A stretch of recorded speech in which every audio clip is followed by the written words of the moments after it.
Our story today is called Luck. It was written by Mark Twain. Here is Shep O'Neill with the story.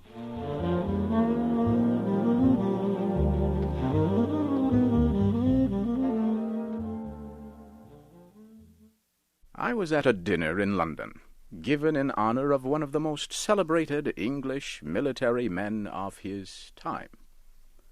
I do not want to tell you his real name and titles. I will just call him Lieutenant General Lord Arthur Scoresby. I cannot describe my excitement when I saw this great and famous man. There he sat, the man himself, in person, all covered with medals. I could not take my eyes off him. He seemed to show the true mark of greatness. His fame had no effect on him. The hundreds of eyes watching him, the worship of so many people, did not seem to make any difference to him. Next to me sat a clergyman, who was an old friend of mine. He was not always a clergyman. During the first half of his life, he was a teacher in the military school at Woolwich. There was a strange look in his eye as he leaned toward me and whispered, "Privately, he is a complete fool." He meant, of course, the hero of our dinner. This came as a shock to me. I looked hard at my friend. I could not have been more surprised if he had said the same thing about Napoleon, or Socrates, or Solomon. But I was sure of two things about the clergyman. He always spoke the truth, and his judgment of men was good. Therefore, I wanted to find out more about our hero as soon as I could. Some days later, I got a chance to talk with the clergyman, and he told me more. These are his exact words. About 40 years ago, I was an instructor in the military academy at Woolwich when young Scoresby was given his first examination. I felt extremely sorry for him. Everybody answered the questions, well, intelligently, while why, dear me, he did not know anything, so to speak. He was a nice, pleasant young man. It was painful to see him stand there and give answers that were miracles of stupidity. I knew, of course, that when examined again, he would fail and be thrown out. So, I said to myself, it would be a simple, harmless act to help him as much as I could. I took him aside and found he knew a little about Julius Caesar's history, but he did not know anything else. So I went to work and tested him and worked him like a slave. I made him work over and over again on a few questions about Caesar, which I knew he would be asked. If you will believe me, he came through very well on the day of the examination. He got high praise, too, while others, who knew 1,000 times more than he, were sharply criticized. By some strange, lucky accident, he was asked no questions but those I made him study. Such an accident does not happen more than once in 100 years. Well, all through his studies, I stood by him with the feeling a mother has for a disabled child. And he always saved himself by some miracle. I thought that what in the end would destroy him would be the mathematics examination. I decided to make his end as painless as possible. So I pushed facts into his stupid head for hours. Finally, I let him go to the examination to experience what I was sure would be his dismissal from school. Well, sir, try to imagine the result. I was shocked out of my mind.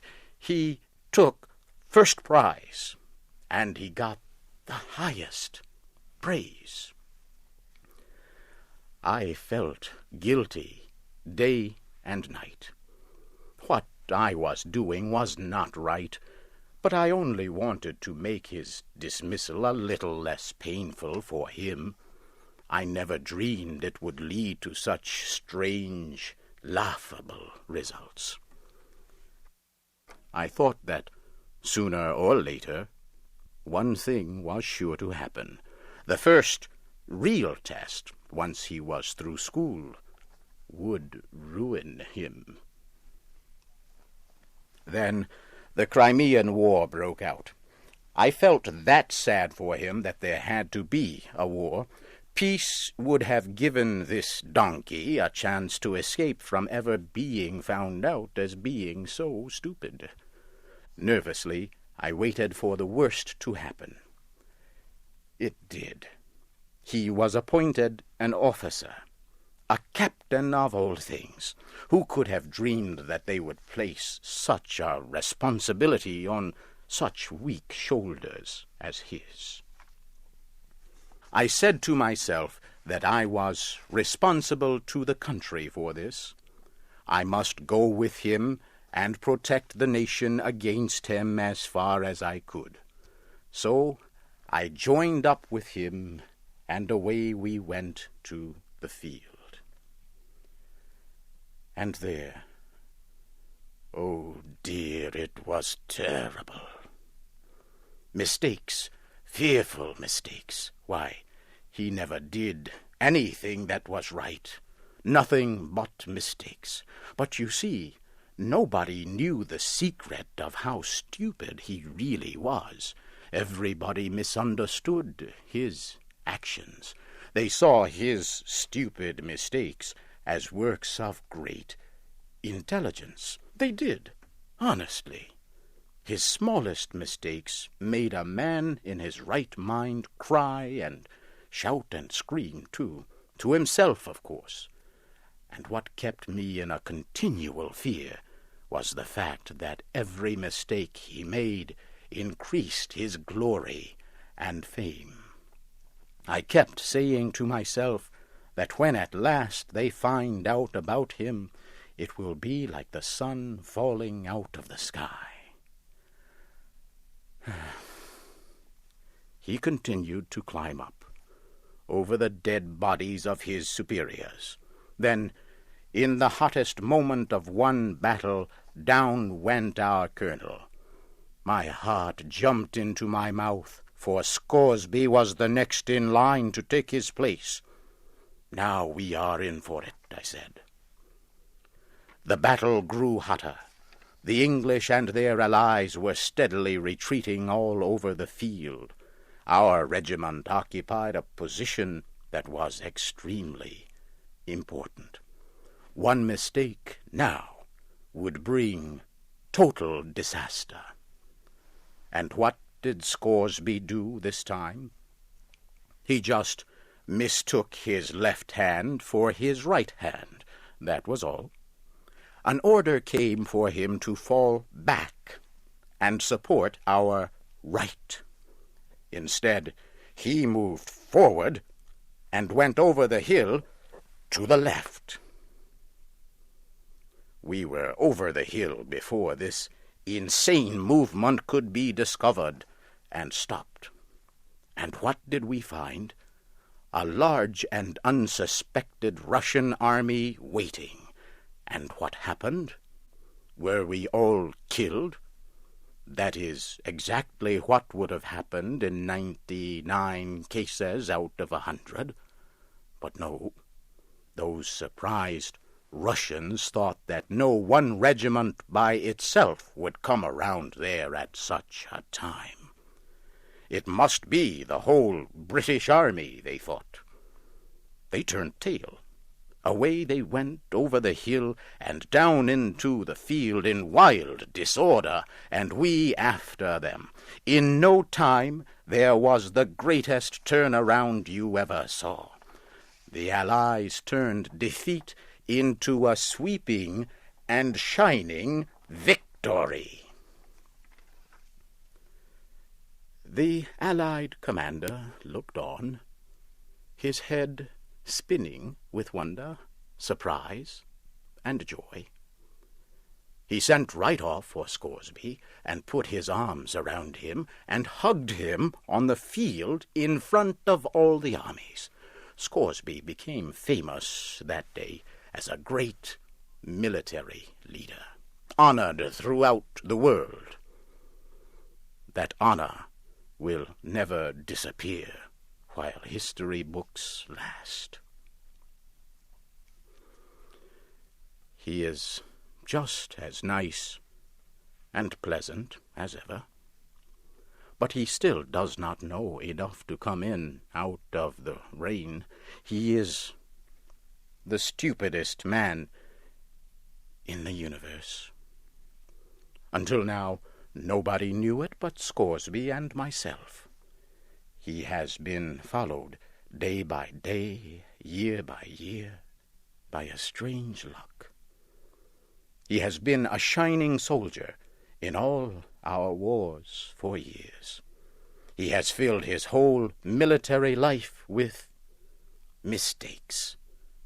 Every one of them brought him another honorary title.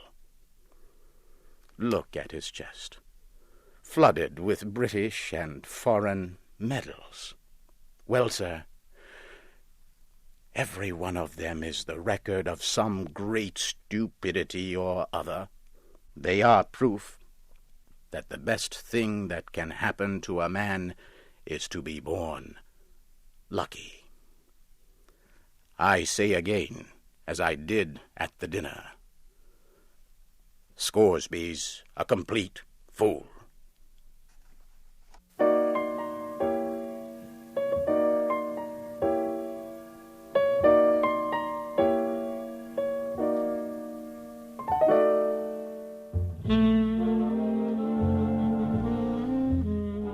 You have just heard the story Luck. It was written by Mark Twain and adapted for special English by Harold Berman.